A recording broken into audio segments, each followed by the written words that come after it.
This program contains adult content. Is there a God? Big atheist. Really? What, am I an idiot? Come on. That yes, it would be nice if you could throw your sins and your responsibilities on someone else. But it's not true. It looks like far-left lunacy. I don't believe that it's true that religion is moral or ethical. You don't need to follow anybody!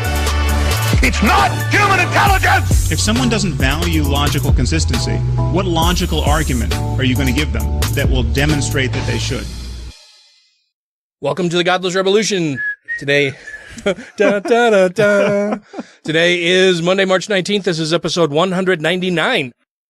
And we do not have Mr. Jeremy Runnells in studio with us. Sad face. He sent me a message yesterday saying that he's very sick. The whole family is sick, and he didn't want to get us sick, and his voice is trashed because he's sick, but he does definitely want to come on the show, so we're working on rescheduling him sometime next month. Sure.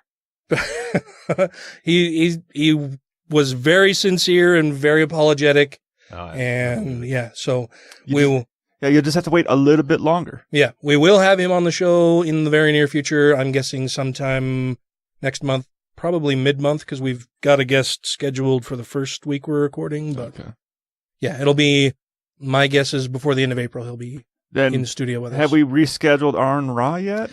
Not yet. I'm going to talk to him next week. I watched that last debate he just did, which was...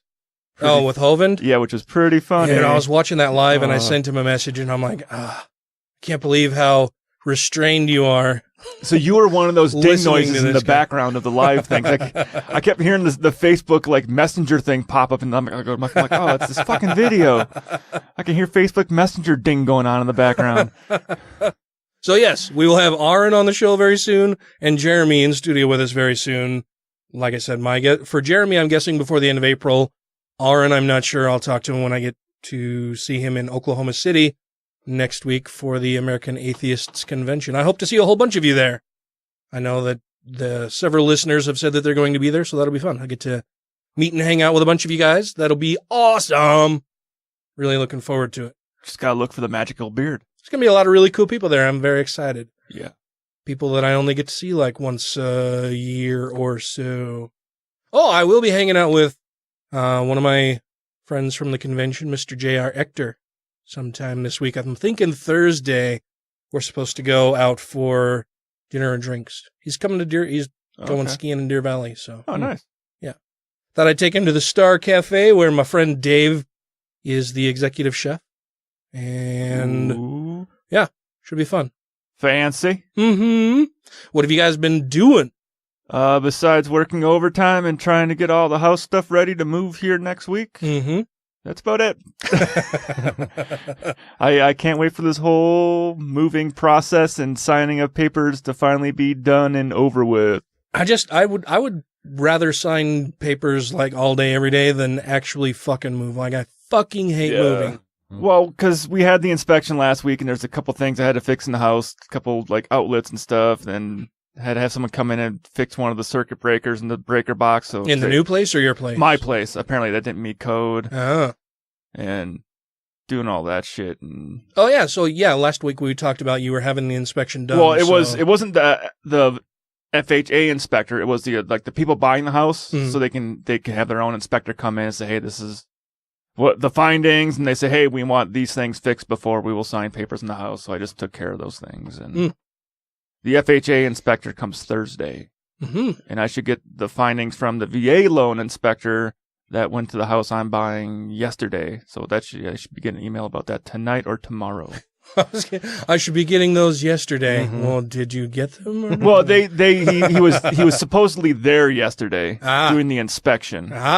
Then it's either today or tomorrow. He said, I'll get the email, but I don't foresee any problems with that house since I'm buying it way below market value.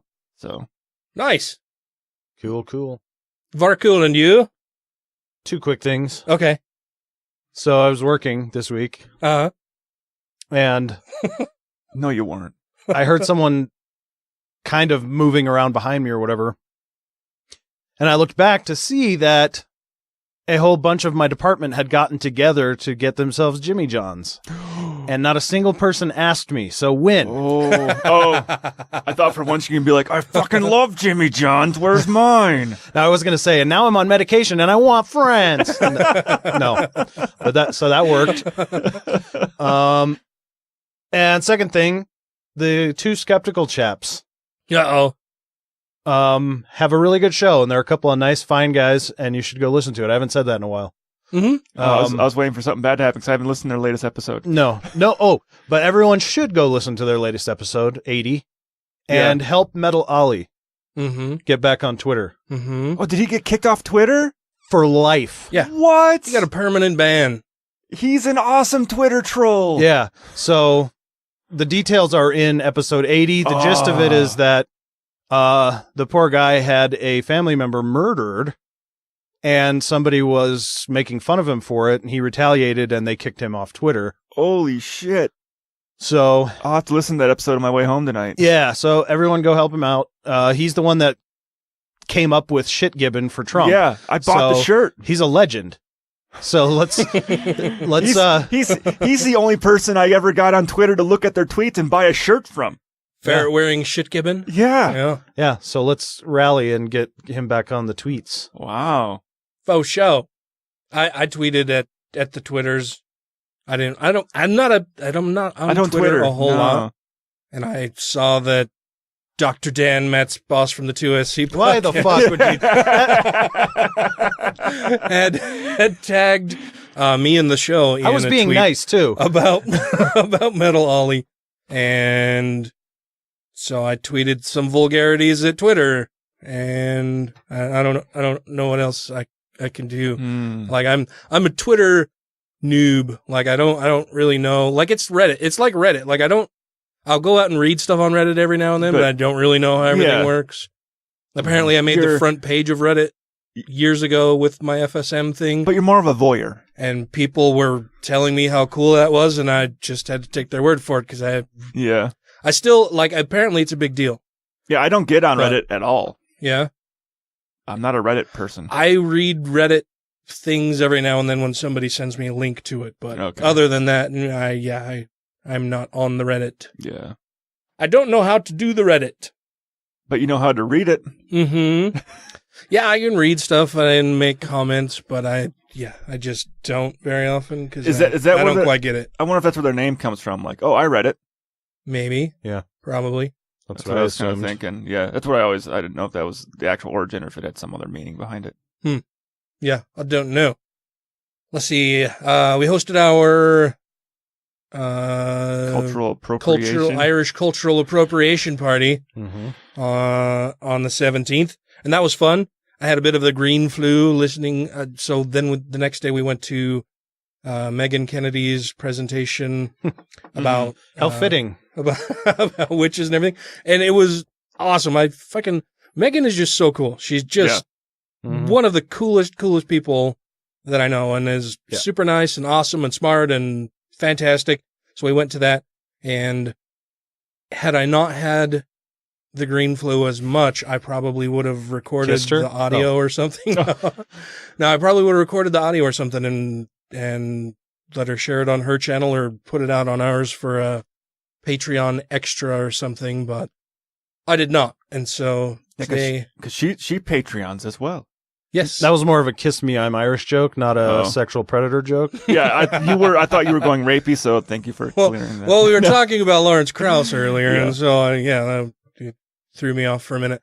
But yeah, her talk was awesome. Fantastic. I believe Sarah recorded her prior presentation about it, and video of that is available somewhere, or will be soon? It should be. I'll have to get back to her on that. Yeah. I know she edited it, but I can't remember who she sent it. If she sent it to someone else, or I was going to ask her, I said, hey, you want to send it to me? I can see if I can still get on the TST Facebook or YouTube page to upload it. Okay. So, but yeah, it was a fantastic talk. She's just so cool. The research that she put, the time she puts into the research and the talks that she gives are just awesome. I'm so happy that she's doing that for Satanic Temple and has agreed to also present for Atheists of Utah several times. So yeah, whole lot of fun there. And then I've just been replacing. I finally, the canned lights that I complained about before, I got in some replacements that actually worked. I may need to go get some additional wider trim for them because they don't quite cover the holes in the ceiling. Like there's just like a tiny little gap around a couple edges of the light that just Play-Doh. bother me. Yeah, maybe. Maybe just some fucking spackle or something. Yeah. Some spackle. Some spackle and paint, and they'll be good. I've been doing a lot of spackling. Oh, yeah? Oh, yeah, moving, yeah. Well, new house and going to the new house that needed some walls spackled, and then taking the current house before I took everything off the walls and stuff and respackled all the walls to make everything look nice and clean and respackled all the walls. Yeah. Spackle hands. You have kind of a jazz hands thing going there. That was kind of awesome. Yeah. Let's see what else happened during last week. Stephen Hawking died. Yeah. Yes. No es bueno. Oh, you want me to tell you the bad news? What? Other than that Stephen Hawking died? It might be equally as bad. Yeah. No more Rick and Morty. I've caught a couple episodes here and there. Rick and Morty's the best. Yeah. Did Royland die or whatever? No, they're not being renewed for a season 4. Why? I don't know. The Is show it is not so popular fucking. enough? That's why I'm like, the show is so fucking popular.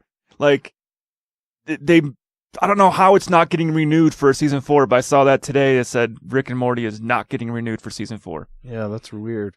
Rick is no Morty. No, the issue might be they take a long time to do the shows. Oh, yeah? It was like a full year and a half between season 2 and season 3. Because it's like 2 guys that do the whole fucking show. So I wonder if they're like, you guys don't make shows fast enough for us, so you're done. Well, that's unfortunate for fans of Rick and Morty. I'm a big fan of Rick and Morty. Fucking Pickle Rick. Now they're going to be in the Morticians. Never mind. Tracy keeps telling me. Mortuary. Yeah, Tracy keeps telling me I need to watch it. It is pretty good. Yeah. I just don't have time. Like, well, once you watch it, you'll be disappointed. There's no more coming out. Yeah, it's pretty good. Yeah, I like there are a few shows that she'll say, "Oh, well, we should start watching this," and I'm like, I don't have time to watch the shows that I want to watch right now. So to add another one is kicking something off or delaying something that I do like. So yeah, I'm fairly selective in the shows that I watch and stuff, just because I have a very limited amount of time that I can do that. So she watches them in her office all day while she's working and stuff, and I just can't. I can't. Like, I could have it going in the background, but then I don't really pay attention to it. Yeah. So I have podcasts on all day while I'm doing stuff. Mainly because when I go to the office on Thursdays, I have my headphones in as a sign of leave me the fuck alone. Like, and they stick out. Like, I made sure that they poke out so you can see that I have stuff in my ears so that oh, he can't hear anything I'm saying right now. I should not bother trying to engage him in discussion. You just need to wear a big pair of puffy earmuffs. Then everybody would just ask me what happened to my ears, or like, I'm listening to music, you fuckers. I'm losing my mind. Yeah, I should maybe just get some big beats or something. Yeah. Wear those around, and then people would maybe talk to me less. Or they'll walk up to you, grab them, and pull them open. Like, hey, Dan, I need to talk to you. Don't. Oh, you should just get a little Sharpie marker and edit the beats to say "beat it." No, there was a guy who worked who one day beat it, scum. like came into my cubicle, and I had my headphones in, and rather we work in the same fucking building. We have the same fucking instant messaging shit, right? You don't have to walk over in my goddamned cubicle, and I've got my back to the cubicle entrance. And apparently he knocked on the cube wall or whatever, and finally, reached over and grabbed my shoulder, and I turned around, I'm like, what the fuck are you doing? He's like, I'm so sorry. I can't remember. I don't think it was Damf who did it. It was somebody else that I work with. Oh, it was, another guy that I'm not very fond of, but it wasn't Damf. And I was just like, what the fuck are you doing? He's like, geez, oh gosh, I'm sorry. I didn't mean to startle you. And I'm like, dude, you don't do that. You don't fucking walk up behind somebody and grab them by the shoulder And I'm like, if you, I was just like, what do you need? And he's like, well, I was wondering about it. I'm like, go and send me an email. Like, I'm done talking. Like, you fucked up from the beginning. Go and send me an email. Start over. Yeah. And that's why the government is so slow. Yeah. Well, I mean, to be fair, it's all workplaces that you get these handful of people that think they're in their own fucking bedrooms. Like, dude, he's not walking over to talk to his kid and tap him on the shoulder if they're not listening or something. You do that at home. You don't do that at work. Yeah. Yeah. People who are just way too familiar. You know what I mean? Like, like close talkers, people who are always fucking touching you. And like, I'm not that guy. Like, if I know you really well, I like hugs. I like to give hugs, whatever. But if I don't fucking know, if you're just a coworker of mine, you don't get to fucking touch me. Ever. Ever. Don't fucking touch me. And that's where my workplace is 180 degrees different. Yeah, you guys like fucking molest each other. Oh, yeah. Pretty much. There's one guy that's a big homophobe. I'm always cuddling with him. See, I would do something like that. And there are different work environments and stuff, and I understand all of that, but yeah, you don't work in a gay firefighter's house or whatever the hell it's called. Right. Yeah. If first of all, I don't like when people sneak up on me. If people like do something to startle me, I instantly get so angry, fucking mad. Right? Yeah. Oh yeah, I get pissed off. We used to hide in rafters and take garbage can lids and wait for one of the guys from the department to like walk past and drop it on the floor behind him so it makes a big bang noise. A metal one? Oh yeah, that would scare the shit out of them. We had one guy that we used to have a candy table and he walked down to the candy table and there's like a double set of doors coming through. I'm trying to think to myself, I'm like, okay, when he's coming through those doors, he's probably going to be holding the soda in his left or his right hand. So he's going to push out the left door and walk through that door. So I'll sit behind the right door. And as he walks in, I'm just going to grab his fucking legs. I grabbed the legs. The soda was already open. He emptied that in about 2 seconds onto his shirt. Yeah, Tracy has learned, like, even around the house, like, because I wear my headphones even around the house, because we have our own separate offices and whatever and different schedules. And so I'm constantly listening to podcasts or news or whatever. And like, she knows how much it bothers me when people startle me. And so she's learned that if she can't get my attention from a distance by like making some kind of noise that will grab my attention or whatever, she'll just send me a text message or an email or whatever to let me know that she would like to talk to me eventually. Or kind of like intra-office IM. Yeah, exactly. Like that has all the hallmarks of someone that's either too old and like uncomfortable with technology and thinks about interaction first, like going to, or B, someone who's looking to waste time. I think with this guy, it was a little bit of, I don't think he was looking to waste time. It was more a power dynamic with him. Like he was the lead for the testing group that we have at work, the group of people who test our project. Once we, for every release, we go through development and internal testing, and then we send it off to our testing group. And he's one of those guys who had some petty authority and thought he'd lord it over everybody. And one of those guys who's like, I just need to, I want to be able to talk to people face to face and blah, blah, blah. No, you don't have to fucking do that anymore.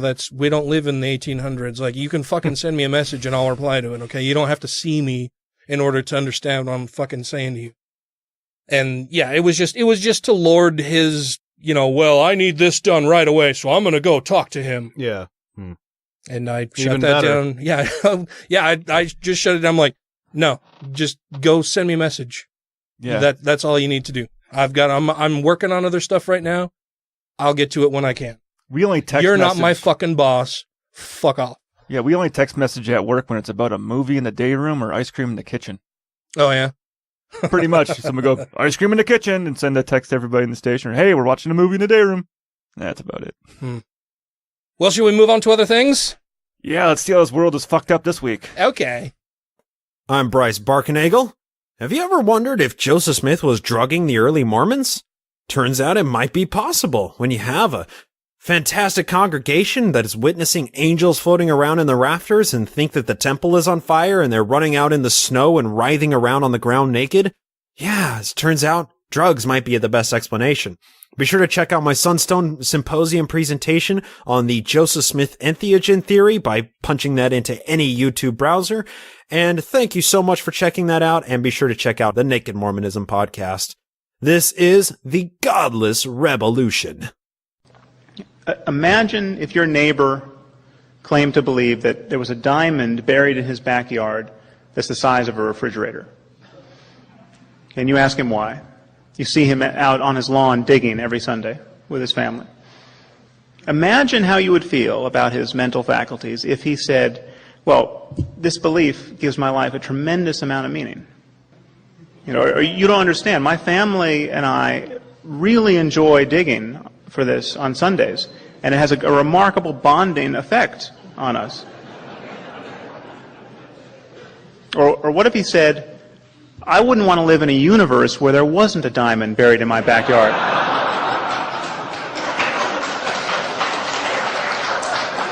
It's pretty clear that these responses are inadequate, I mean, deeply inadequate. I mean, they're worse than that. They really are the responses of a madman or an idiot. And it's so easy to see. And yet, change the subject to the existence of God who can hear your prayers, who's looking out for you, despite all of the other devastation we see in the world going on each day. God is protecting you and your family.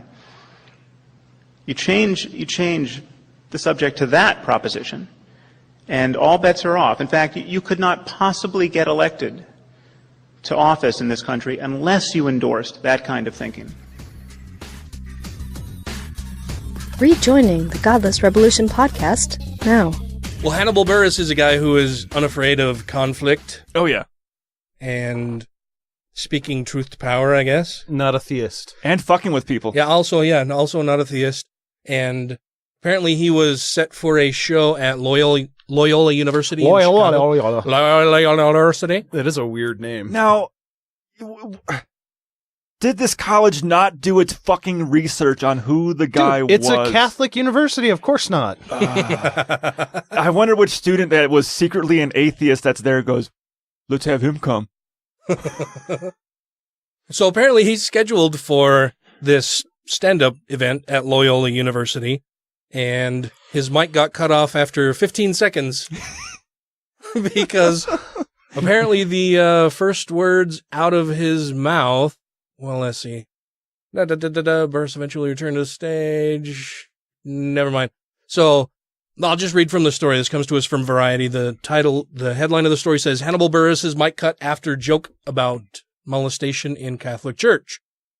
Starts out and says, updated, a mic cut shortened Hannibal Buress' performance at Loyola University, Chicago on Saturday night after the comedian cracked jokes about child molestation in the Catholic Church, which is awesome. Mm-hmm. I mean, I don't expect anything less of him to bring a child molestation joke. Going into the lion's den and pointing out, hey, there's lions here. While performing at the Catholic University, the Broad City and Spider-Man Homecoming actor projected an email from Loyola on stage which prohibited him from addressing sexual assault or cursing on stage. And we've got a picture of the email that he projected on screen behind him, and it says, hi there. Loyola University of Chicago is a Catholic university, so on the offer and contract we stipulate content restrictions, which management has signed off on. For Mike and Comedy, university and performance notes. Bullet point number 1, artist to perform radio edit versions of songs. Number 2, content restriction. Artist cannot have content about rape, sexual assault, race, sexual orientation / gender. Artist cannot mention illegal drugs or the use of. And I don't know why that is under the same bullet point because it's content restriction, but these are all restrictions. Yeah. The one after that says university requests limited use of profanities. Like how which limited? Is really subjective. Like what? Yeah. Is it like an R rating? 10% decrease? Like PG-13, I can say fuck. What is it? Once or twice during a PG-13 movie, but anything more than that and is automatically an R rating. It's kind of bullshit. Artist may not invite students on stage during show. I don't get that one. And And the last one says artists may not fraternize with students on or off campus. Because as Catholics, they know how fucking dangerous that is. Yes. Well, for one, he's black. Yeah. Well, yeah, okay, not the direction I was going, but let me know if you have any questions. Thanks. And in typical American fashion, no sex, no swearing, not a thing about violence. It's totally fine. All the violence you want. Yeah. Talk about chopping people's heads off. Yeah. Getting them to convert to Catholicism through the Inquisition. That's great. Right. That'd be fine. That probably still would have got his mic cut. According to Consequences of Sound, Buress followed up by saying, bitch ass old people I can protect. Y'all fuck kids, right? Project. But yeah. Oh, project. Loyola confirmed in a statement to Variety on Monday that Buress's audio was indeed cut, quote, because he violated the mutually agreed upon content restriction clause in his contract. It is standard for the university to include a content restriction clause in entertainment contracts. Buress is the only entertainer to disregard the clause to the degree that his mic was cut, the statement added. Buress eventually returned to the stage and completed his set. The story continues and says that while the university's administration may not have approved of Buress's joke, many Loyola College students took to Twitter in support of the comedian, criticizing the school for apparently cutting him off. Quote, Loyola just cut Hannibal's mic. This is ridiculous. We want Hannibal, one user tweeted. Another tweeter mocked Loyola with a faux quote. We are a Catholic school. Please no profanity or offensiveness, followed by the y'all fuck kids soundbite from Buress's set. Buress left the stage after the sound cut out for a 15-minute break before returning to deliver the remainder of his jokes, profanity and scandal-free. Buress previously garnered attention for addressing sexual assault in a stand-up routine from 2014, which commented on the allegations made by multiple women against Bill Cosby. At the Television Critics Association press tour in 2016, Buress commented on the attention he received from resurfacing the Cosby allegations, saying, I was calling a bunch of other comedians rapists, and that was the only one people took seriously. That's just one joke people took and really ran with it. I wonder if they still paid him. Oh, I'm sure they did, yeah. He breached the contract. But he completed his set, he went out there, and yeah, I'm sure they paid him. Otherwise, he would have let people know. Well, I mean, or he was just like, fuck it. I'm going to go to this school and do whatever the fuck I want, and if I get paid or not, I don't give a fuck. I'm guessing that they still paid him. It's like, I got that Cartoon Network money, bitches. Yeah. So he brought attention to that. We haven't talked about Lawrence Krauss on the show. Do you guys want to talk about Lawrence Krauss? I haven't been following it very closely. Yeah. I don't know much about it either. So Lawrence Krauss, there was a article that appeared in BuzzFeed that mentioned a bunch of allegations of sexual harassment from Lawrence Krauss toward women who were not happy about him doing those types of things to them and being just wildly inappropriate with them.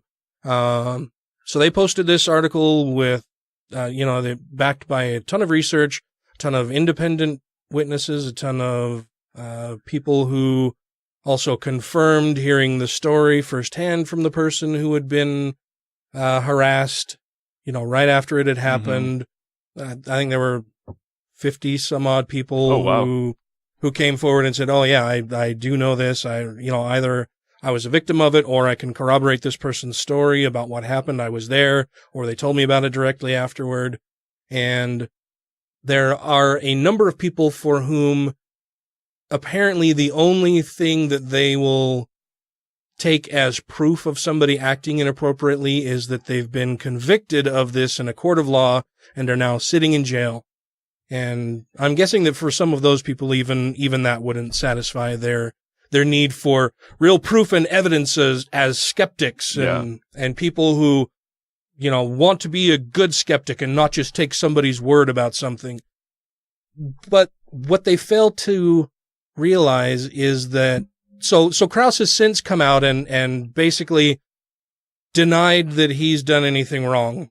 Basically, it's, well, people took this out of context, and some of the things in the BuzzFeed article were misstated or wrong. And Krauss actually lied in his response about a lot of the allegations and things that have happened, like just outright lied about some of the repercussions of his actions in being banned from different universities. And so there's this whole furor about it within the atheist community, with the people who are social justice warriors who are saying it's a good thing that this is finally happening and he's being called out, and other people who are tired of the social justice warriors and don't want to have anything to do with that and feel like they're just, creating schisms in the movement all the time and, believing false allegations against people. And part of Krauss's defense, he claims as part of his defense that this is something being perpetrated by some people who just want to get more clicks on their blog, or, they're looking to gain fame and notoriety by taking him down, and that if he weren't a famous atheist, that he wouldn't be a target for these kinds of things. And I guess all I can say is that I know a shit ton of famous atheists who nobody would ever say these types of things about. Or right? haven't had any of these kind of allegations levied on Right. them. Yeah. I've never had allegations like, why? I've never had allegations like this said about me because I don't fucking do shit like that. Plain and simple. I don't do anything like that. I don't put myself in a situation with somebody where it's just the two of us. I mean, there are simple ways to avoid these types of allegations coming out against you. Primarily, maybe not acting like a fucking harassing shitbag. And so there's a bunch of people who are like, well, I need to wait for some real evidence to come out. And anytime I ask them what kind of evidence they would take, what would it take? What would it take? What bit of evidence would satisfy you that, yes, this happened and that he should not be given a platform at atheist conferences or anything like that? And there's crickets. They never, I have yet to ask somebody.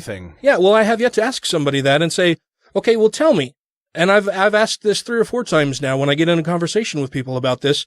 Tell me what you would accept as evidence that would change your mind about this. What would it take for you to change your mind?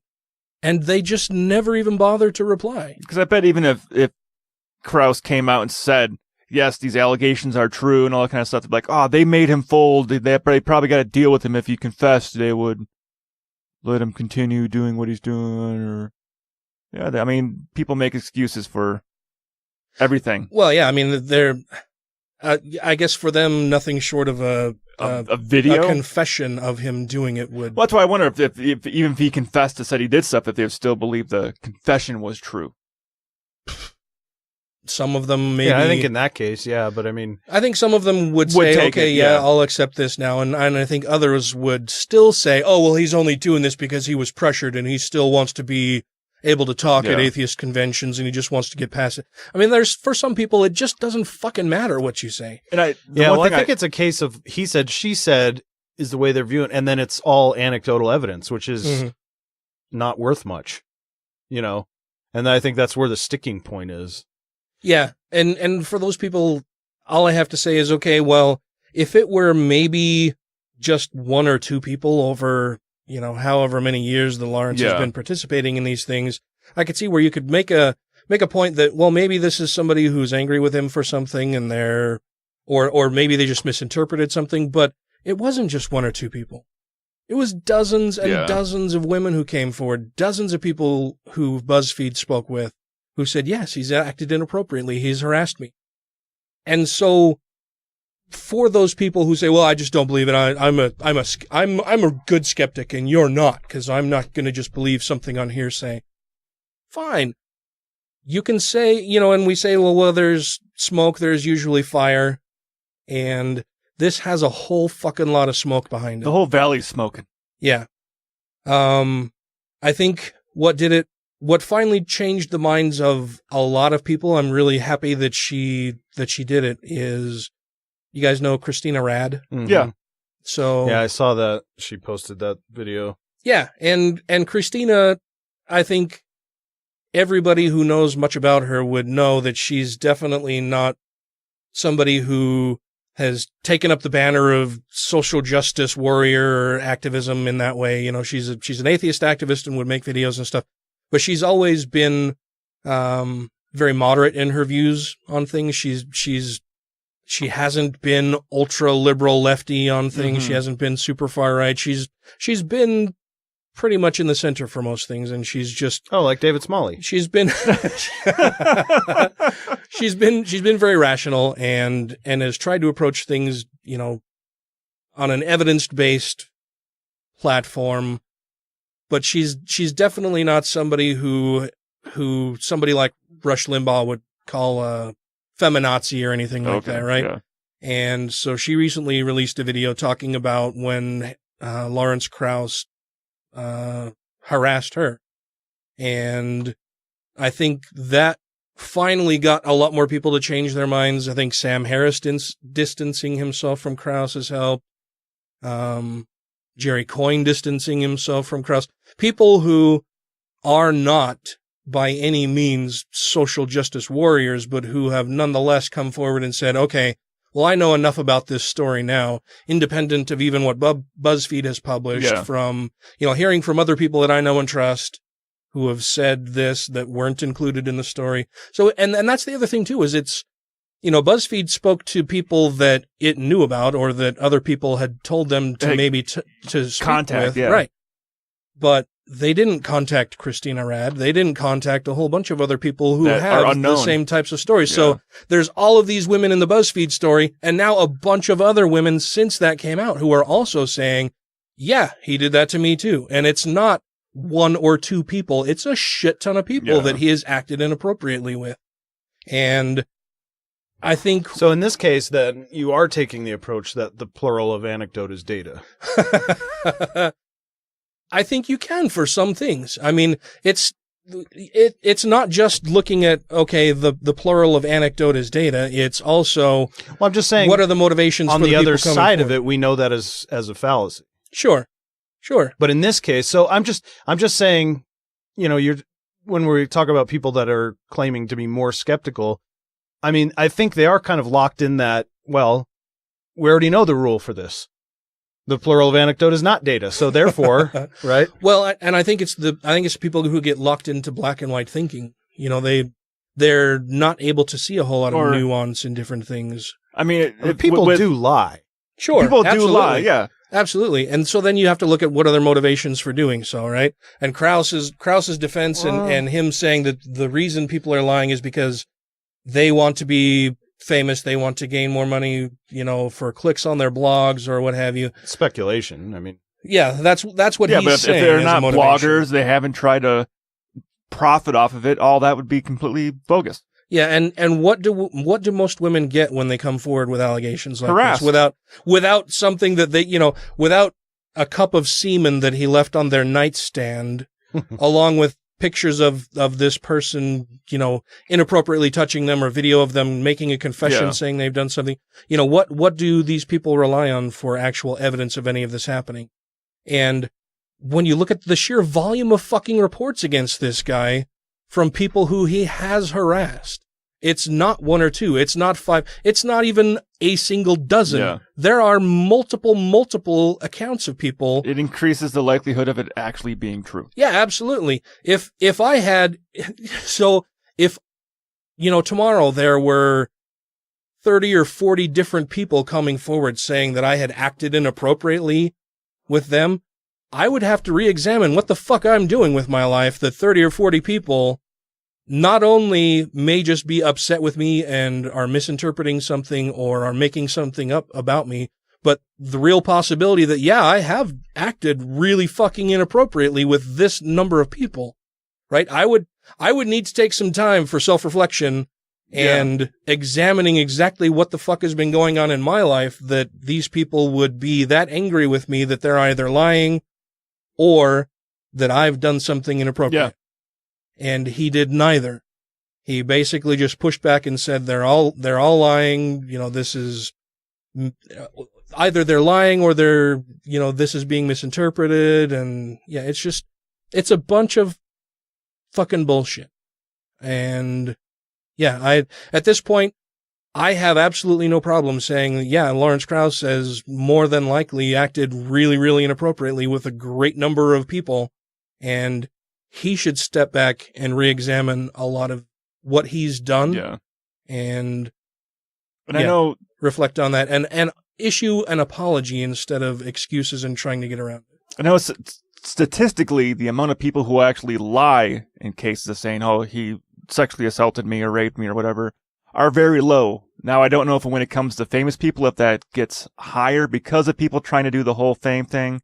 Because I do know the one that was just recent this last year with James Franco, where the woman said, James Franco raped me. Then it later on came out, which said, well, yeah, we had consensual sex, but now I wish I wouldn't have done it. Mm-hmm. Where it's like, well, that's not rape. You wanted to have sex with James Franco at the time. You were both consensual in that relationship. Now, a year later, you're like, well, I wish I wouldn't have. That's not rape. Bad. Yeah, well, and now they're coming out with their when the whole Me Too movement thing started up, she came forward and said, yeah, James Franco raped me. But then more they looked into, they were like, well, you said it was consensual sex, right? Well, yeah, I wanted to sleep with him. Yeah, I don't know anything about the James Franco story, though. He got hammered on it because it came out right when he was doing The Disaster Artist was coming out. There's all this accolade about the movie. He was on like the Emmys or Golden Globes with a Me Too button on, and then she came forward and everybody's like, oh, look at him being a fucking asshole rapist and wearing the Me Too button. Then it came out like, oh no, he didn't rape a woman. I think too many people don't seem to understand the concept of, okay, sure, one or two people may lie about something. Yeah, one or two, but when it comes to like 50 or 60, and we get that volume of numbers, it's like, okay, even if 3% out of that group is lying, that's still a lot of people that are telling the truth. Mm-hmm. And you know, in watching Christina's video, she talked about how she was standing in line to get a drink, and he was standing behind her, and she turned around and recognized him and said, oh, hi, hello, how are you? And he reached over, you know, she said, you know, we've met before, I don't know if you remember, whatever. And that he reached over and like grabbed the bottom of her miniskirt with the back of his hand on her inner thigh as he's reaching up her miniskirt and said, oh yeah, I think you were wearing this same skirt or whatever. Yeah, and then he turned his hand around and like grabbed her thigh and ran his hand across her thigh as he left, and she's just like, I was freaked the fuck out. Like, what the fuck, man? Yeah, you don't do that. Yeah, like you don't first, don't touch me. Yeah. Second, don't touch my inner thigh. Mm-hmm. And don't reach up my skirt and pull on it. Yeah. Just that's fucking creepy, dude. You don't fucking do that. I don't know that maybe I would. I was going to say, I don't know that I would do that to, like, Tracy or anybody even, but I'm sure I would because we're... Like, the only thing I ever do to people that, like, it's not inappropriate touching, but, like, if I see someone, like, if even I'm, like, working on a film project and someone I might have met 3 days ago and they're all stressed out, I wouldn't do it in public for sure. Usually it's around, there's more people, it's around a whole group of people. If someone's stressed out, I'm always the type of person that comes over and be like, hey, need a hug? Yeah. Need a shoulder rub? Need to take a break? And just give someone a hug. And I'd be like, all right, stop stressing out. Everything's okay. It's okay. You're going to be all right. We're here for you. Yeah. But I don't see anything inappropriate with that. With getting consent? Well, yeah. Like, I usually walk up to somebody and it's like, hey, you need a hug. You're stressing out. I'm the hugger. You need a fucking hug. Male or female. I'm like, I don't care. I'll give you a fucking hug. If you look stressed out, I mean, like, some of the guys I work with, they fucking stress out too easily. I'll go up to them and start rubbing their shoulders like, calm down. It's gonna be okay, It's gonna be okay. Yeah. And then I take my pants off. I don't do that. That was... The pants come down and Ryan gets freaky. Brian. That's your evil twin is Brian. Yes. Right? Brian takes his pants off. Ryan leaves his pants on. Brian gets arrested for being half naked and high on sleeping pills. Walking around the neighborhood telling people to get the fuck out of their house. Did I ever even tell that story on here? I think maybe. Okay. Do it again just in case. Or should we leave it for a Patreon? Should I tell it in Patreon? Okay, yeah, we'll do it in the Patreon. Okay. We'll tell Ryan's story in the Patreon. And I keep forgetting about your lesbian farmer sister? No. Oh, that thing. Oh, well, because my sister's a lesbian and she lives on a farm. I know, and that's the whole. I forgot about the other. Yeah, I forgot about that. Yeah, when we had a guest on the show, let's just release it for our 200th episode during the Patreon section. Okay, we'll do that. Yeah, okay, yeah, I'm gonna make a note here. 200th episode, Ryan, lesbian farmer. Because I actually pulled it out. I found it again I think I sent you a message saying that I found it a few weeks ago and I'd almost forgotten about it. Yeah, it was the premise of the whole thing was supposed to be completely innocent, but when it came out of my mouth, it sounded so bad. It sounded so horrible. I'll have to like do a little setup before I play it too. Maybe play the last bit of the episode where that happened, and then the audio that we didn't release. It's one of those times where you got a thought in your head, but then you say it and you realize, oh fuck, nobody had the rest of the thought in my head that goes with this thought. And now nobody knows what I'm talking about. I'm getting looks like, what the fuck did you say? Yeah, that was pretty awesome. All right, let's talk about something else. All right. This is Dr. Dan, Matt's boss from the Two Skeptical Chaps podcast, and you are listening to the Godless Revolution. Oh shit, did I say I mean Revolution. Bloody Americans fucking up the language. You can edit that, right, Spike?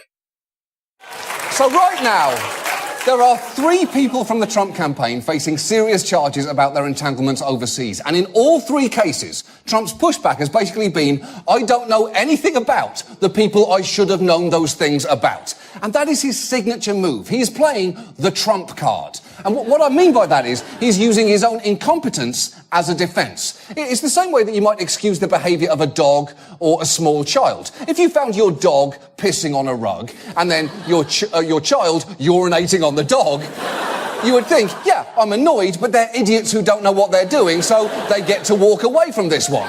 That is the Trump card. And the worrying thing here is it may work for Trump. Because think about what the counter-argument may have to be. This is a meticulous man who made strategic decisions fully aware of the consequences of his actions. That could be a tough case to make, but we cannot accept the Trump card as his defense here. Because if we do, just think about what we would actually be saying there. We'd be saying, look, this guy is too dumb to really understand what he's doing, so I guess we have no choice but to let him keep being president. Please, let's not do that. Thank you to everybody who has rated the show on iTunes and Stitcher and are following us on YouTube, Twitter, and Facebook. And to all our Patreon patrons, you make the show possible. Should a secular humanist serve as Navy chaplain? Absolutely not. According to the Cookie Monster, apparently, Mississippi State Senator Roger Wicker, writing an opinion piece for Fox News, because, he doesn't work in a secular government. He works in a Christian government for sure. Well, our Constitution was written by God. Well, in Mississippi, he probably does work for a Christian government. Yeah. Yes. Yeah, we mentioned the super progressive state of Mississippi. Mm-hmm. The story says that our military men and women. Well, let's make this clear. This is his opinion piece. Yeah. So this isn't an actual story. This is the senator wrote this. Yeah, the senator wrote this as an opinion piece for what Fox he thinks. News. Now, Fox News. The reason why I brought it up is because he's a lawmaker. Yeah, and this is his opinion about what he thinks our country should be doing. As a lawmaker. Yeah.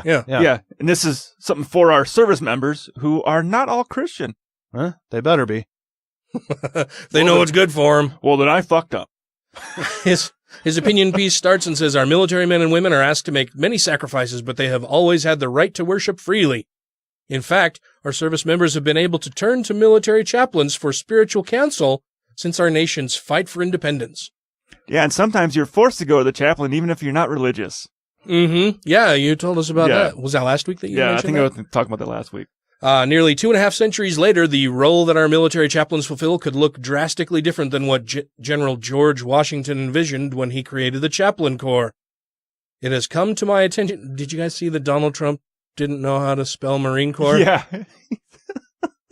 Love our troops. Support our troops. Our troops are the best troops ever. Support the Marine Corps. They work in the Marine Corps. I'm not sure what that is. Is that a dead Marine? Well, he didn't put corpse. Inside? He just put core. Like, that's where I saw someone had a marine biologist taking a core sample. Like, this is a Marine Corps.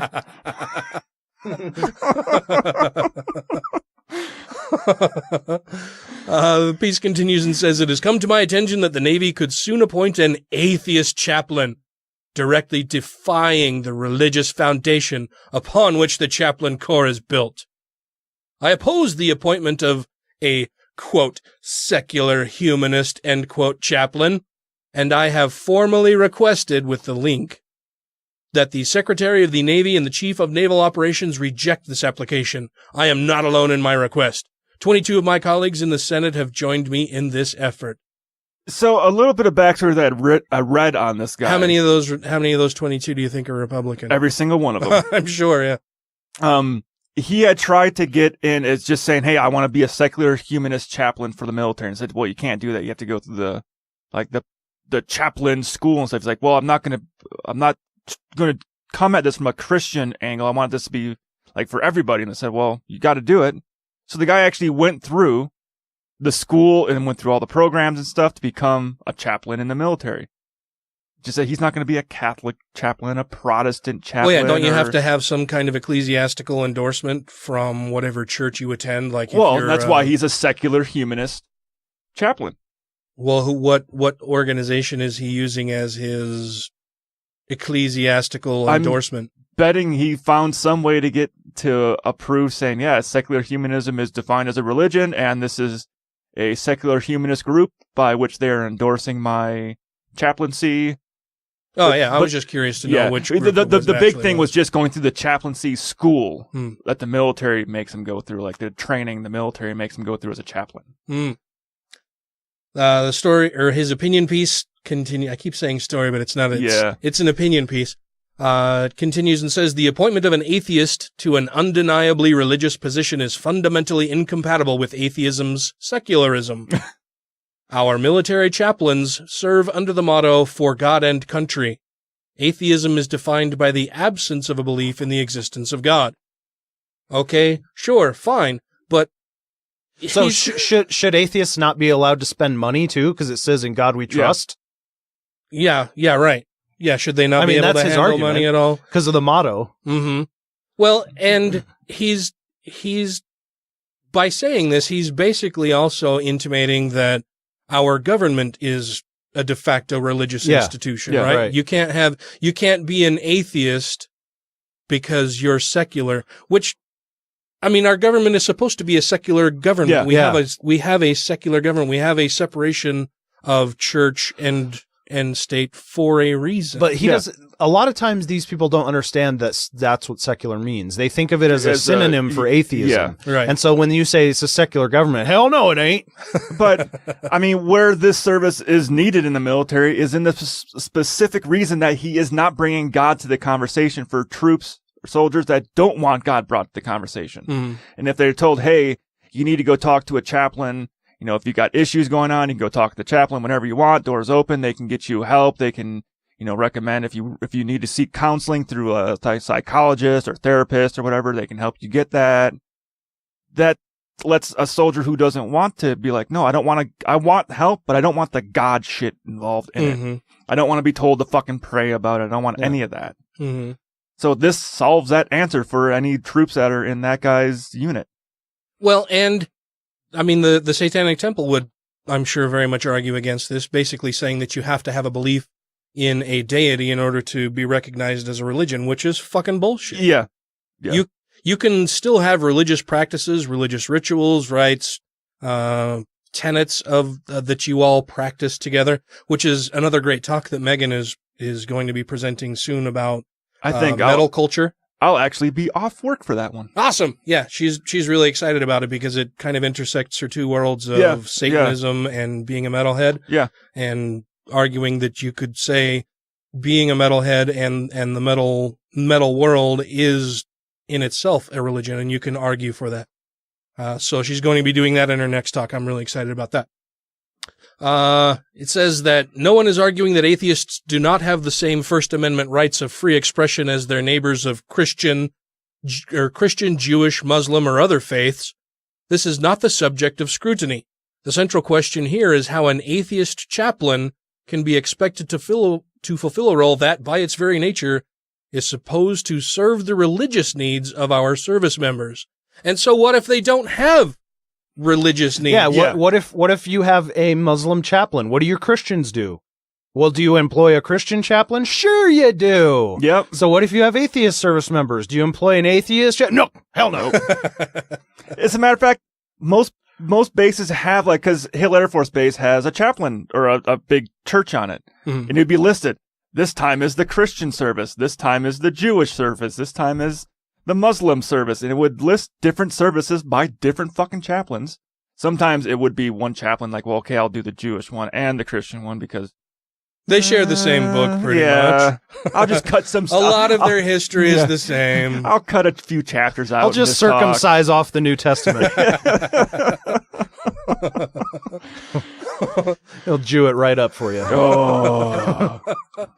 According to Department of Defense guidelines, a religious ministry professional is an individual endorsed to represent a religious organization and to conduct its religious observances or ceremonies. Those who seek to become military chaplains require approval from their denomination or religious organization. That's why I was wondering what organization. Which when I read through the article, I don't remember if it listed whatever organization it was. 'Cause I think he had, because he went through the whole process to be able to get to become a chaplain. So he dotted all the I's, crossed all the T's, and it sounded like the military itself was still trying to fight him on it. It says that this person's application had already cleared the Navy Chaplain Advisory Board, putting it one step closer to being approved. Should this impending appointment of an atheist chaplain be made, it would put the very integrity of the chaplain corps religious mission at stake. I hope our Navy leaders recognize that it is well within their authority to create programs outside of the chaplain corps to serve humanist or atheist service members. You know, that whole separate but equal thing. Separate but equal. Yeah, Now, exactly. I wonder if this has happened in the past. We're like, oh, we can't have a Protestant talking to our Christian soldiers. Catholic. Well, Protestants are... You mean Catholic. Protestant Catholic. Protestants are still Christians, but... Yeah. I'm just thinking like when Kennedy ran, like, ooh, we can't have... Oh, he's a Catholic, You can't have that. Ooh. Yeah, and I wonder how long it's been that they've had Muslims and Jewish chaplains in there. Probably a while, true. Well, I was going to say probably recently. Oh, recently? Because a lot of like Muslim soldiers had a fight to be able to say, hey, the shaving waiver is one thing, which shaving is kind of a funny thing anyways. It's more of a traditional thing versus whatever. Traditional? Yeah. Don't want y'all looking like a bunch of goddamned Elvises. But it's kind of funny because, not a huge sidetrack, but when we were in Afghanistan with the Romanian soldiers, they were required to grow a beard. Mm-hmm. While really? deployed. It's like, we're required to stay fucking clean shaven without fucking running water. But I also noticed at the top of his opinion that he said servicemen and women, which, 35, 40 years ago, a Republican would never have said because they were fighting that tooth and nail. Oh, yeah. Well, he probably still fights women in combat roles. Yeah, but I'm just saying it. We watched this all along the way that Republicans fight every bit of progress all the way. And then as soon as it gets passed, 10 years later, they turn around and just act like it's normal or they take credit for it. Mm-hmm. Then find something else to rail against. Yeah. While they're fighting the next progressive thing. Usually they try to take credit for it. I mean, we see that with civil rights. Well, it was religious leaders who were the ones who got civil rights passed. And they used the Bible to free the slaves. Yeah. Let's see. However, allowing a non-religious worldview to be represented among the chaplain corps would set a dangerous precedent for the military. How? Because, nothing else in the military is dangerous at all. No, I mean, giving an 18-year-old a fucking hand grenade, that's not dangerous. What is to stop future demands for other philosophical preferences to be included in the chaplain's corps as well? Oh, slippery chaplain. Today's chaplain corps includes leaders from a wide spectrum of faiths. So you just need to pick one. Pick one. We've given you pick one faith. We've given you 5 different options. Yeah, okay. Here are the options of diversity we will supply you. None of these faiths challenge the religious purpose of the Chaplain Corps or the calling of these men and women to serve our troops. This service to God and to our nation, as the Corps' motto describes, should not be trivialized. This next line gets me. This service to God and our nation Right. shouldn't be trivialized. The U.S. military is, above all, a service to God. How can coming from a senator? Well, and how does he reconcile? Clearly, this guy's a Christian, right? Oh yeah. So how does he reconcile that the Muslims clearly don't believe in the right God, right? They're not practicing the right religion. They're not worshiping the right God. How is that not trivializing this guy's personal religious views? Right. Right? Why does he draw the line at no, you have to have some kind of anything. Yeah, you have to believe in some supernatural thing for you to be able to go and talk to somebody if you're having some problem. Wasn't Mississippi one of the states that tried to block fucking the mosques from being built? Maybe. There's like 4 or 5 of them in the Bible Belt that were like, nope, can't build a mosque there. Ain't gonna have no imams up in this here. I ain't no mom. Military chaplains have earned some of our country's highest honors, including the Medal of Honor, the Distinguished Service Cross, and the Purple Heart. And so have atheists. Yeah. We cannot overlook the many contributions that military chaplains make to support the First Amendment freedoms of our service members and their overall well-being. As you're trying to restrict the First Amendment of some of those fucking service members. Yeah. The identity of the long-established Chaplain Corps should not be changed for what appears to be a decision based on political correctness. The religious duty of these men and women was apparent before our nation's founding and continues to be true today. For the people who believe in that shit, sure. Yeah. They're have a offering place to benefit go. for those people. For those people who identify with believing in whatever supernatural belief their chaplain of choice happens to practice and believe in also, sure, for them it's a benefit. But what about the atheist who happens to be in the Marine Corps or the Navy or the Army or anywhere else serving as active duty military personnel who don't have somebody that they can go and talk to? Yeah, it's like when they, like I think I said it last week, when they come in and they say, hey, would you like to go talk to the chaplain about this? I'm like, why the fuck would I want to talk to a chaplain? I'd like to propose an alternate title for this piece. Yeah? This is what Christian privilege looks like. Uh-huh. Yeah, absolutely. So what are the options for people who don't want to go see a chaplain? Is there anything else like a chaplain? No. Why do people go and see the chaplain? A lot of times, so it seems to be that like when you get back from like a deployment or something, like you're going through something bad fucking happens, someone gets killed, whatever, and they bring in like the you need some sort of counseling. Yeah, but so they should have psychologists in there. Well, that's step 2. It always seems like, because the first person they always bring in when something like that happens is the chaplain, and they say, hey, if you guys would like to talk, here's the chaplain. You can go talk to him.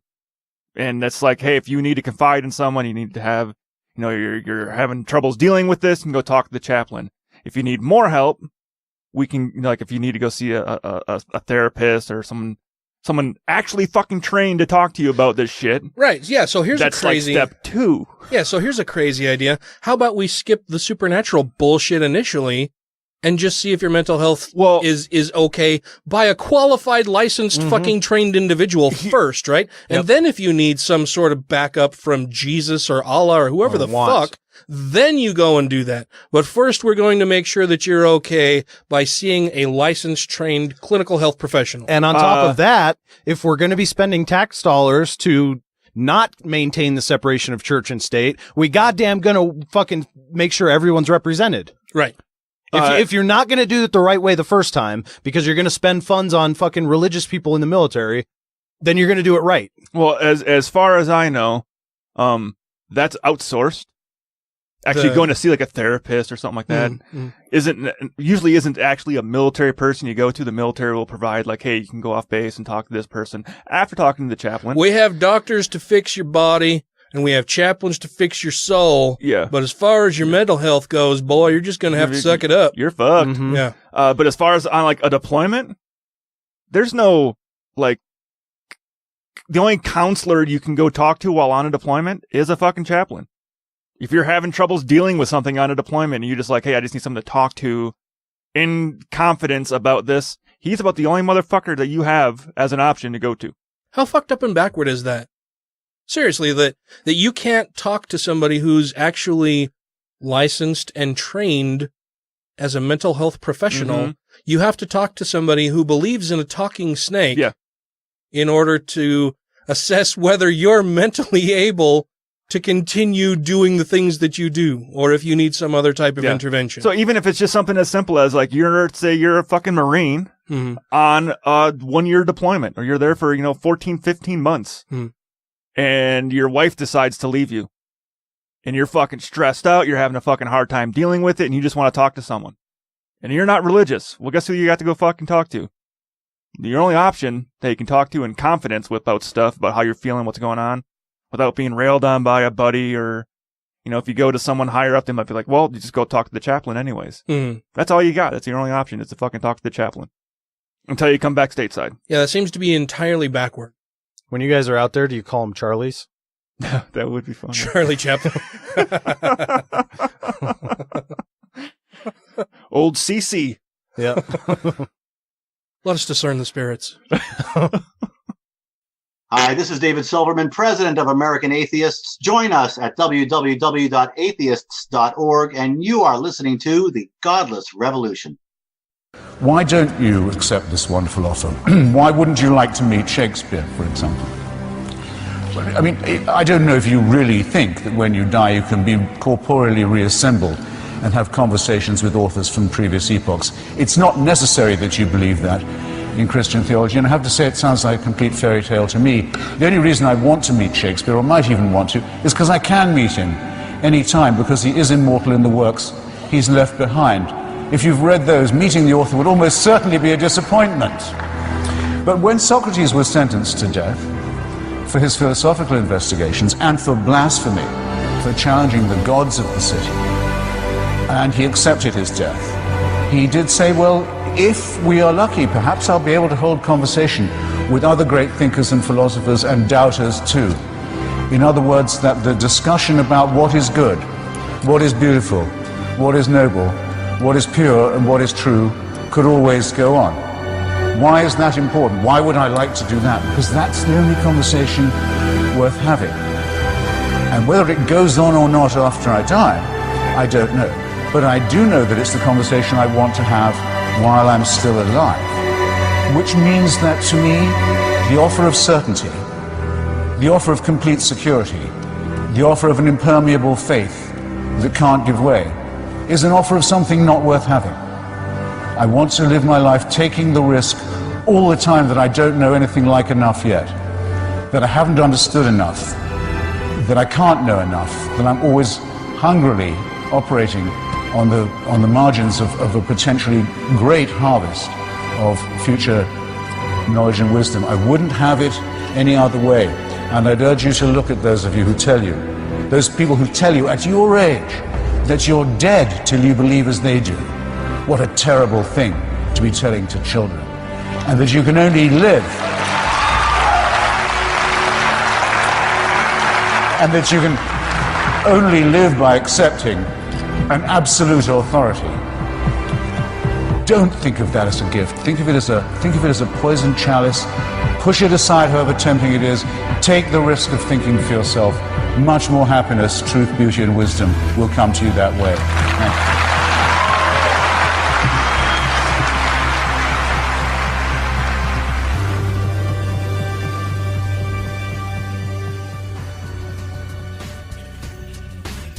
If you have questions, comments, concerns, compliments, corrections, criticisms, or concepts for content, contact the show via email at godlessrebelution@gmail.com, by text or voicemail at 330-81-REBEL, or Twitter the twatter at TGR Podcast. Thank you! A brief history of Stephen Hawking's atheism.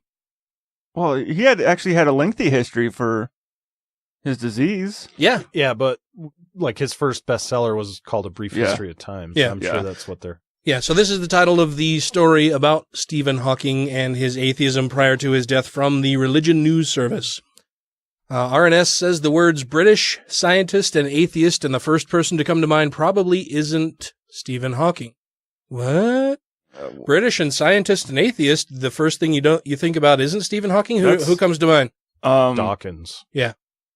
Yeah, Richard Dawkins does come to mind, but maybe it's because Stephen Hawking's computer voice had an American accent. Pretentious. But while That's a Ricky Gervais joke. But while Hawking, the theoretical physicist who died Wednesday, March 14th at the age of 76, was certainly overshadowed in the atheist department by his countryman, the evolutionary biologist and atheist activist Richard Dawkins, Hawking's atheism was more of a slow simmer than Dawkins' explosive ire. Well, he can't type that fast. The tech that allowed him to speak, though, was pretty impressive. Yeah. Well, I thought like whenever he would do interviews or do stuff on stage, most of that was already pre-typed, so you'd have to ask.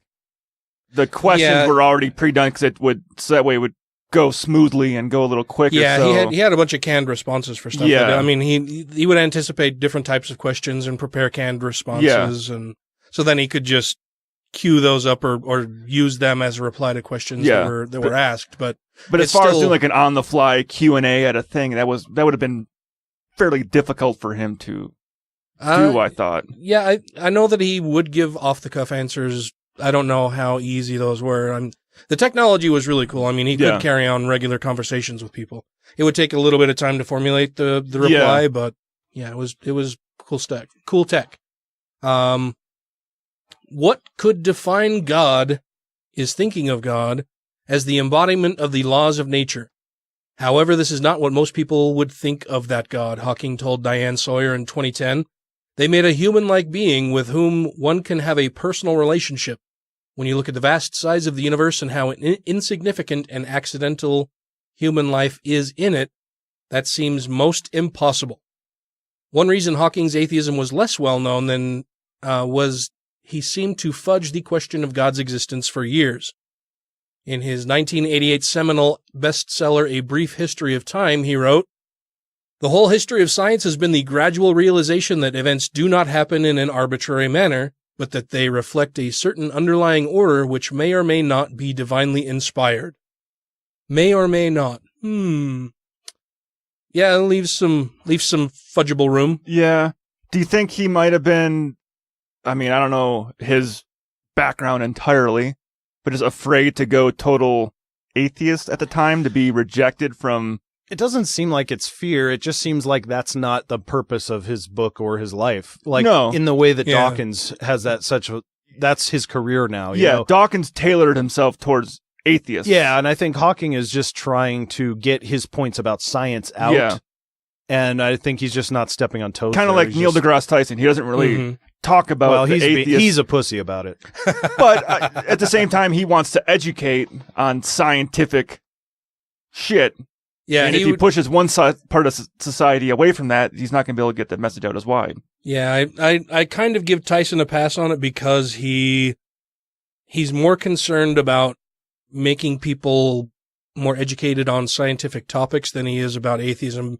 And I think a big part of that is that he believes that atheism is the rational conclusion that people will come to if they know all of these other things. Yeah.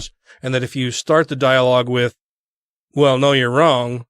Atheism is the way to go. And then let me teach you about this cool science stuff.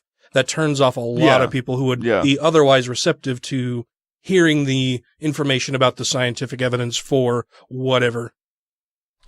Later in the book, he writes of the quest for a unifying theory of the universe. Quote, "It would be the ultimate triumph of human reason, for then we should know the mind of God." And I think that was just probably a little bit of a literary flourish. Mm-hmm. Yeah, I would think of that as more poetic.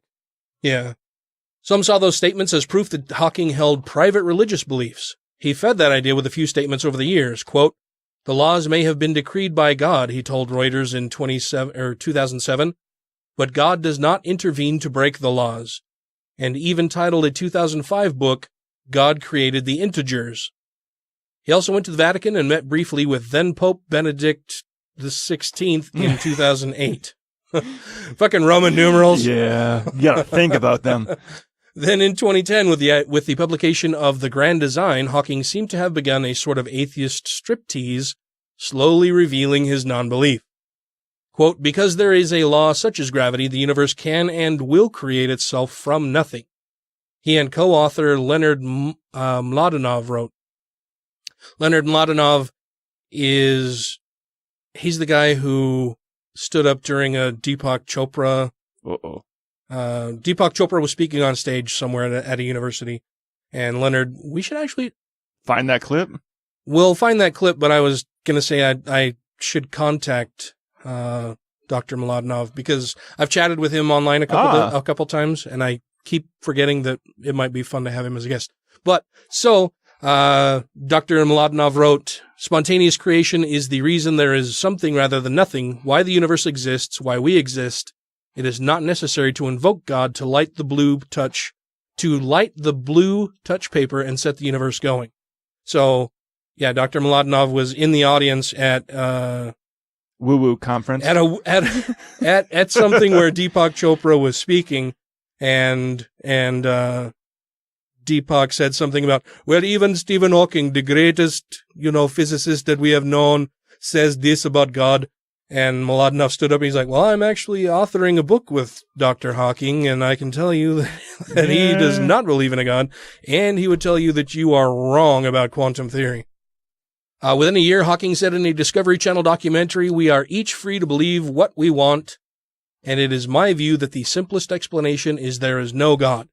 No one created the universe, and no one directs our fate. And just in case that wasn't clear enough, Hawking dropped the last veil in a 2014 interview with the Spanish paper El Mundo.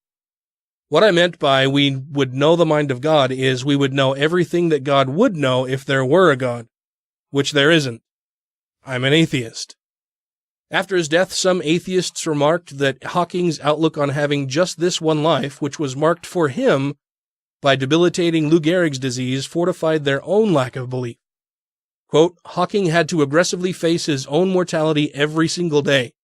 It would have been understandable for him to abandon evidential reasoning and fall into the old adage that there are, quote, no atheists in a foxhole. Leanna Brinded, an atheist, wrote in the online magazine Quartz. Instead, he continued to approach his stance on religion with scientific evidence-based reasoning.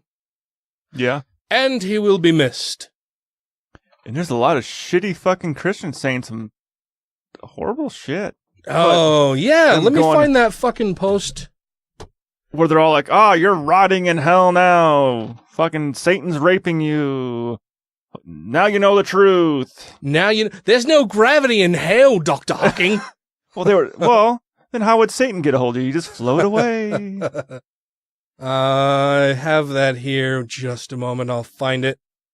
All right. So it comes from the Pillar Baptist Church, Pastor Logan Robertson, who was born and raised in New Zealand. He's grateful that he was raised in a loving Christian home where they taught him such wonderful values that he goes on rants like this about recently dead. Yeah. Stephen Hawking, physicist extraordinaire. He's dead. He died today. Yeah, amen, all right. Amen. Amen, that guy is dead. We're going to celebrate that. So he can stop. Because we sometimes celebrate the death of notable people. Sure. But it's not because they were fantastic thinking, rational people who have greatly contributed to the human condition and our understanding of the universe around us. It's because they treated people like dicks. Yeah, it's because they were fucking assholes. Like, who was Stephen Hawking a fucking asshole to? Whose life did Stephen Hawking negatively affect? Unless you're talking about, well, he made my beliefs about the Jesus guy not quite so strong as they were. His ex-wife might have got upset. Maybe some ex-wives, I don't know, some colleagues who disagreed with it. But he wasn't an asshole. He didn't make it a point of his life to denigrate others. Yeah, he wasn't a net negative force like Billy Graham. Yeah, amen, all right. So he can stop preaching atheism and foolishness because the Bible says... And we just went through it. He barely even talked about his atheism. Yeah. He barely ever even talked about it. Yeah, not a whole lot at all, and it wasn't until later in his life that he really started to answer questions about it directly or even say it on it. In the book of Psalms that the fool has said in his heart there is no God. I guess I'm a fool because the Bible says I'm a fool. What an and you shouldn't cast pearls before swine. What an original pastor this guy is. But I have never talked in my heart. You've never talked in your heart? Yeah, I said a fool says in his heart. I never said anything in my heart. I've said it in many rooms. Oh yeah. When Christians throw this line at me, I'm like, oh no, I'm not just thinking it or saying it in my heart. I'm letting everybody I know know that I don't believe that there's a God. So Heck yeah. And then they're like, well, I'm not going to waste my time anymore with you, and they'll leave the scriptural, they'll leave the Psalms. Whatever it is, fucking quote that when you look it up, it's, you shouldn't cast pearls before swine. And I'm like, all right, you called me a pig, you can go fuck yourself. Yeah. Well, guess what, Stephen Hawking? You believe that there's a God now. You're not an No, he atheist. doesn't.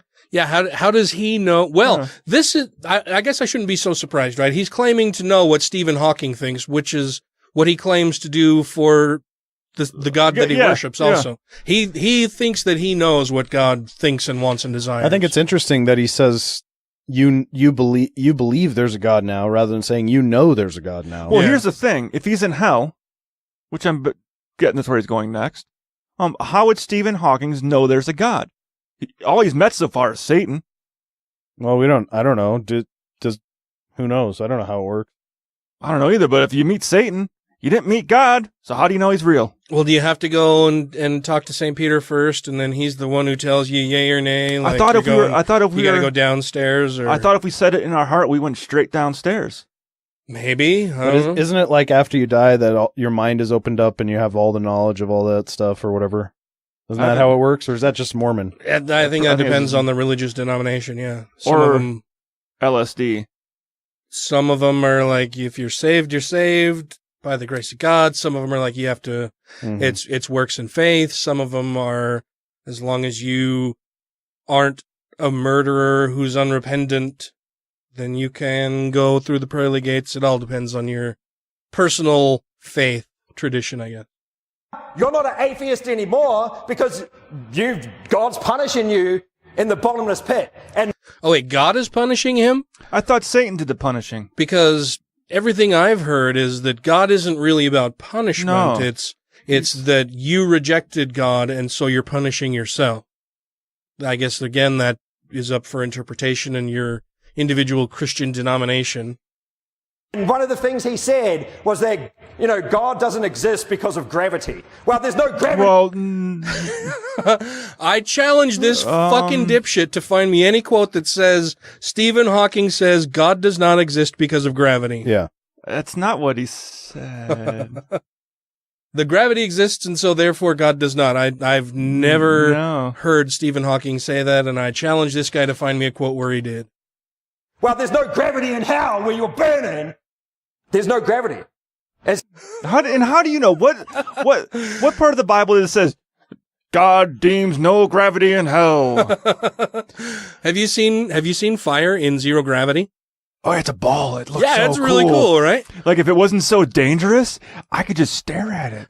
Well, I've never been there to look at it, but like in the NASA videos, I'm like, that looks badass, but that could totally kill all of them really easily if it got out of hand. Yeah, like when they light a candle and it's an orb. Perfectly round ball of fire. Yeah. It's really cool looking. It's the bottomless pit. It just never ends. That's where he is right now. And how can it be a bottomless pit if there's no gravity? Right. Like, it wouldn't matter if there was a no bottom or not, because there's no gravity to try to take you to any bottom. Bottom wouldn't even make sense. Right. Yeah, well, technically, if you went to so there's no sides then either. Right, that's what I mean. The word bottom down wouldn't even make sense. So yeah, up, down, nothing. In that context, the word pit doesn't fucking make sense. Right, yeah. He is right now, and every single atheist in this world, that's where they're going to go as well if they don't put their trust on Jesus. If they Well, that sounds fun. I would love to be in 0G forever. That might be, I could learn some cool tricks. Then you get tortured with ball fire. Oh, we could have ball fire throwing competitions. They go trust forever. in Jesus. If they don't trust Jesus for salvation, they're going to burn in the bottomless pit with Stephen Hawkins. That's where he is. That's where he's going to stay for all eternity. And there's no chance for him to get saved ever again.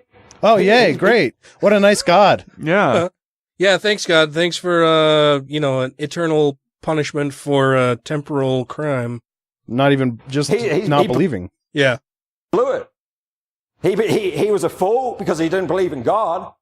He didn't want to trust the Bible. Therefore, he dies.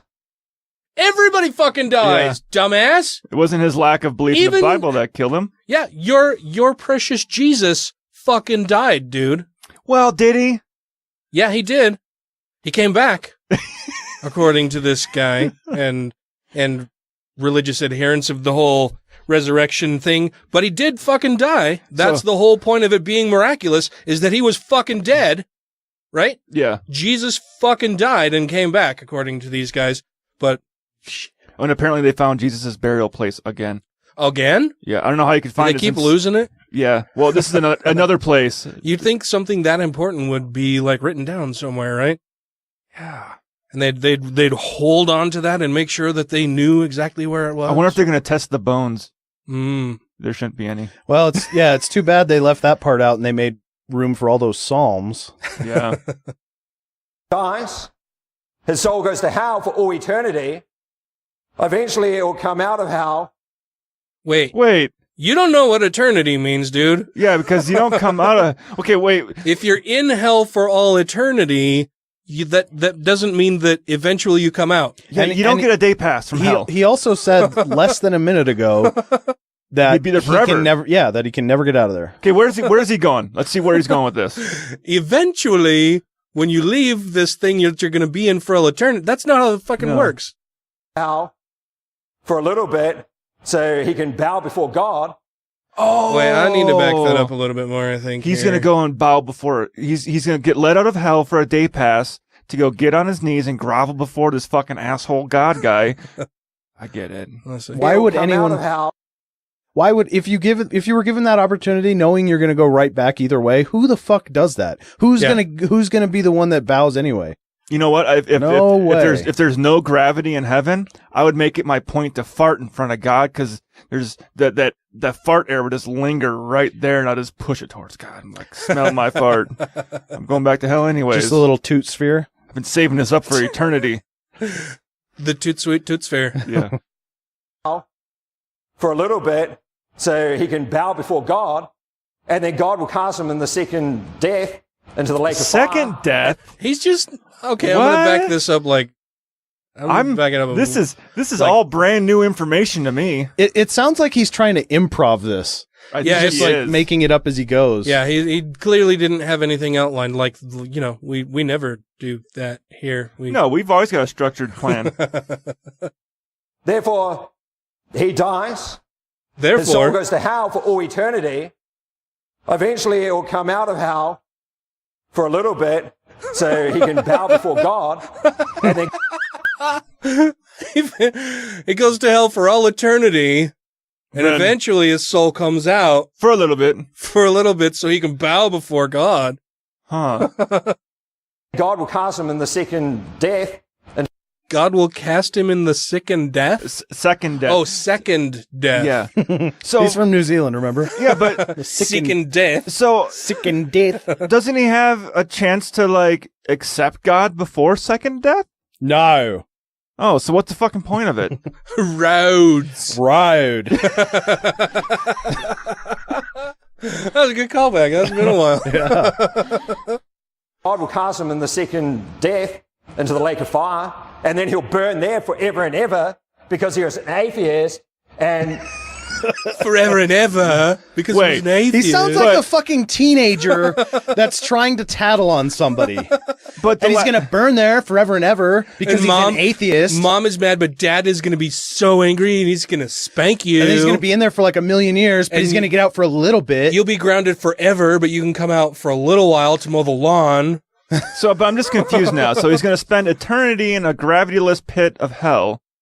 Then he's going to die a second time and be sent to a lake of fire, which I don't know if it obviously has to have gravity if it's a lake. Yeah. A fire. Yeah. Mhm. And so is he in both places at the same time? I don't think this guy has any idea what he's what? talking about. Not at all. Okay. Because he was an atheist. Okay.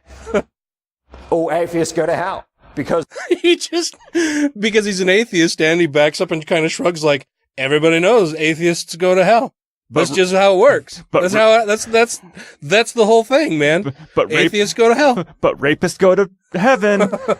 Yeah, rapists and murderers and kitty fuckers, they all go to heaven if they're repentant. But atheists, they go right to hell. This guy's one of the biggest morons I've seen in a while. I'm kind of glad we found him. He might be some comedy gold here in the future. He's pretty terrible. I mean, he's not like slimy. He's just really dumb. and all atheists go to hell because they haven't trusted in Jesus, who is obviously God in the flesh. And so, obviously, for anybody who hasn't realized this yet, I mean, it's obvious, right? Obviously, Jesus is. But he's not in the flesh anymore.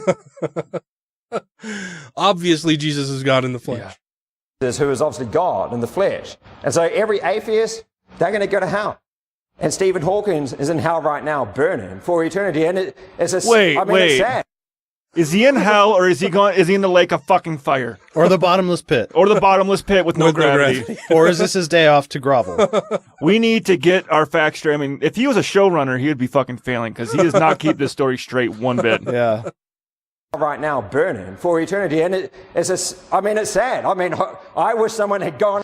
Oh, it's so sad that he gave his fellow congregant an amen when he celebrated Stephen Hawking being dead earlier. It's sad. I mean, I wish someone had gone out and given them the gospel when he was a child. He might have trusted that and got saved. How do you know he didn't have the gospel as a child? Something tells me that would not have happened. No. This is Sarah Ponte Rivera with the Satanic Temple's Grey Faction. You can learn more about Grey Faction at greyfaction.org or find us on our social media account on Twitter and Facebook. And you are listening to the Godless Rebelution. Please stand by. The Godless Rebelution will continue in a moment. What's your name? Leonard Mladinov. And so, Leonard, you are a quantum physicist? I'm a theoretical physicist, and I'm also writing a book with Stephen Hawking, so I could comment on the God question with Stephen Hawking. So, in the spirit of our no comments, just questions, what's your question? Mm-hmm. And to whom? I'll hold the mic. Oh, you hold the mic, all right. That means it really has to be a question, okay. All right, this is my form of This would be to Deepak to say, would you like to have a short course in quantum mechanics sometime so that we can straighten out your slightly misuse of quantum notation? Thank you, Leonard. I would be honored, sir, and I accept your offer with great gratitude. And I would like to be educated so I can be clearer in my dialogue. By the way, today is Einstein's birthday, so we are at a very fitting place. And it just occurred to me, 3.14 is the approximation of the first approximation of pi, which refers to infinity. So as long as your quantum physics explanations help me understand infinity, I would be honored. That would be good, but we'll have to keep it local, though. I don't think we could make it non-local. No, but can I bother you for just a second? What is it? Do you, sir, believe in the infinite? I believe I understand to some extent the concept of infinity. I'm not sure what it means to believe in the infinite. Okay. Do you think that your mathematics requires the infinite to explain things that you explain to people?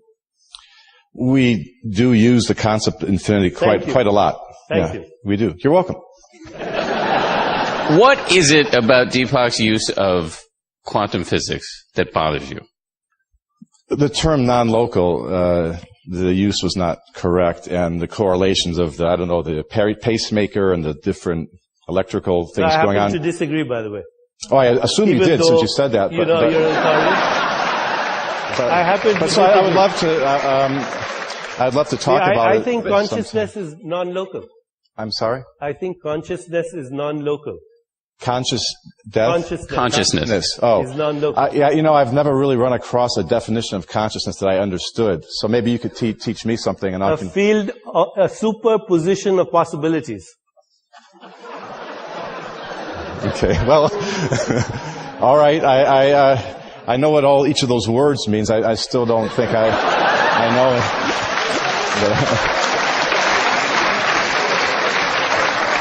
I'm right now talking to a conscious being. I'm sorry? I'm speaking to a conscious being. I hope so. Even though the conscious being is pretending to be a physicist. Is pretending? Pretending means pretending in the larger context. You are an infinite being who's taken on the identity of a physicist in space and time. Thanks for listening. Now back to the show. All right, and what will be the last story that we cover this evening, apart from the Patreon portion of the show? This comes from Joe My God, and I noticed this from a former guest on the show that we've had a couple times, Mr. Mark Lawrence, who I haven't chatted with for a little while. I haven't seen that guy for a bit. Yeah. I haven't talked to him in a while either. I know he was doing the job search stuff, and he finally found a good place to work at that he was talking on Facebook about, a company he likes quite a bit, so. Yeah, he was excited about that. Hopefully he's doing very well. But he posted earlier today this link from Joe My God. It's a Utah federal court dismisses suit from anti-gay nutjob who claims he wants to marry his laptop. And he did this all as a fucking stunt to say that, well, if you start allowing gay marriage, then you're going to have to start allowing all kinds of perversions and not real marriages. Like, I want to marry my laptop now. And so he sued because he wanted to marry his laptop. There is an actual mental disorder where people fall in love with inanimate objects, but that's besides the fact. Yeah, this still doesn't mean that they can marry them, though, either. Or that equating marrying an inanimate object with gay marriage is something that you should do and be considered a rational person. I mean, if he can have a ceremony done for him in the laptop if he wants, that's perfectly legal. Because there was that lady that had the ceremony done for her and her Ferris wheel. Oh, yeah, they can do it. Like, they can gallivant around the woods doing whatever the fuck they want, but it's not going to be legally recognized as a marriage. Your laptop will not be able to inherit any of your estate. You'll not be able to pass on any of your belongings to your laptop when you leave this world. But you can do a dog. Yeah, if you have, but you still need trustees to take care of that for you. But the story says that Ben Winslow reports at Salt Lake City's Fox affiliate, a federal judge has dismissed a lawsuit filed by a man seeking the right to marry his laptop. In an order obtained by Fox 13 on Monday, U.S. District Court Judge David Nuffer rejected a lawsuit leveled by Chris Sevier, who argued that if same-sex marriage is legal, he should be allowed to marry his computer. How is that the same? It's not. If you're doing it, if this, then that, if two people get married, I should have a computer. I should be allowed to marry my computer, yes. Now, if he came in and said, well, these people can marry TVs and only TVs, so I should be able to marry my laptop, right? Well, what's good about it is a guy like this could probably consummate with the headphone jack. Oh, that was a good one. Nice. He also amended his lawsuit to include John Gunter Jr. and Whitney Cole, who sought the right to enter into a polygamous marriage. Sevier sued Utah Governor... Is this guy not Mormon? Sorry to keep interrupting you. Oh, no, you're fine. Please interrupt away. Is he not Mormon? I don't know. I wonder what is his deal with polygamy. Anyway, go ahead. Well, I think he was including them in it, like saying, hey, they should have the right to marry multiple people. Yeah. Oh, yeah. Okay, I see. Yeah, he amended his lawsuit to include these people. I see, okay. Because they sought the right to enter into a polygamous marriage. Sevier sued Utah Governor Gary Herbert, Attorney General Sean Reyes, and Utah County Clerk Brian Thompson, who refused to issue wedding licenses in the litigation. In his order, Judge Nuffer accepted a magistrate judge's recommendation to toss the litigation. It essentially declared Sevier... I'm sorry, whenever you shouldn't use the word toss in talking about relations with people, because at least for me, because I instantly think about tossing salads. I was going to say this isn't a salad case. So the judge Nuffer, which again, right, like it's just I can't I can't. So in his order, Judge Nuffer accepted a magistrate judge's recommendation to toss the litigation with syrup or jelly. I prefer syrup.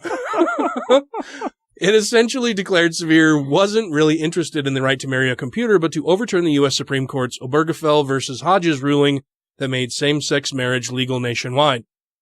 In court filings, the state of Utah seemed both amused and perplexed by the lawsuit. Not only did it argue he didn't have a case, but at one point the Utah Attorney General's office told the judge that unless Sevier's laptop was over 15, it couldn't consent to any marriage. Which is still sad that 15 is the age of consent for marriage in this state. You wish it could be younger? No, I wish it was older. Sorry.